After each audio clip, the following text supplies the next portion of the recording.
राज्यातल्या धरणसाठ्यांमधली स्थिती भीषण आहे। मागच्या वर्षीच्या तुलनेत 5% कमी पाणीसाठा आहे। मागच्या वर्षी याचवेळी 31% पाणीसाठा शिल्लक होता। यंदा मात्र फक्त 26% जलसाठा उपलब्ध आहे।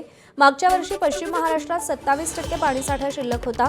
यंदा मात्र फक्त 16% पाणीसाठा उपलब्ध आहे। कोकणात मागच्या वर्षी याचवेळी 34% पाणीसाठा होता। यंदा मात्र 32% पाणीसाठा शिल्लक आहे। उत्तर महाराष्ट्रामध्ये 32% पाणीसाठा मागच्या वर्षी शिल्लक होता, तर यंदा 27% आहे। मराठवाड्यात यंदा 28% पाणीसाठा आहे, तर मागच्या वर्षी 30% पाणीसाठा उपलब्ध होता। अमरावती विभागात यंदा 39%, तर नागपूरमध्ये 36% पाणीसाठा शिल्लक आहे। मुंबईला पाणी पुरवठा करणाऱ्या तलावांमध्ये 14% पाणीसाठा उपलब्ध आहे, तर मराठवाड्याची तहान भागवणाऱ्या जायकवाडीमध्ये 29% पाणीसाठा आहे। कोयना धरणात फक्त 10% पाणीसाठा आहे।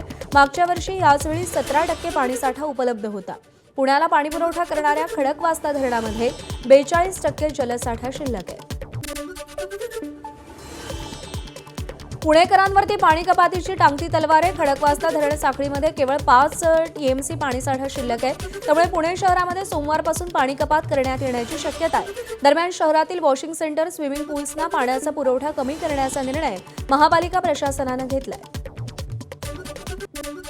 आज महाराष्ट्रात वादळी वाऱ्यासह मुसळधार ते मध्यम स्वरूपाच्या पावसाचा अंदाज व्यक्त करण्यात आलाय। मुंबई, पुणे आणि नाशिकसह राज्यातील जवळपास 24 ते 25 जिल्ह्यांना येलो अलर्ट जारी केलाय। दक्षिण कोकणातील सिंधुदुर्ग आणि रत्नागिरी, मुंबई, ठाणे, पालघर या जिल्ह्यांमध्ये वादळी वाऱ्यासह चांगल्या पावसाची शक्यता आहे। पश्चिम महाराष्ट्रात पुणे, सातारा आणि कोल्हापूर परिसरात मान्सून सक्रिय असून मुसळधार पाऊस पडू शकतो, तर उत्तर महाराष्ट्रात नाशिक आणि अहिल्यानगर जिल्ह्यातही विजांच्या कडकडाटासह पाऊस होण्याचा अंदाज आहे। मराठवाडा आणि विदर्भात काही ठिकाणी हलक्या ते मध्यम स्वरूपाच्या पावसाच्या सरी कोसळण्याची शक्यता हवामान विभागाने वर्तवलेली आहे।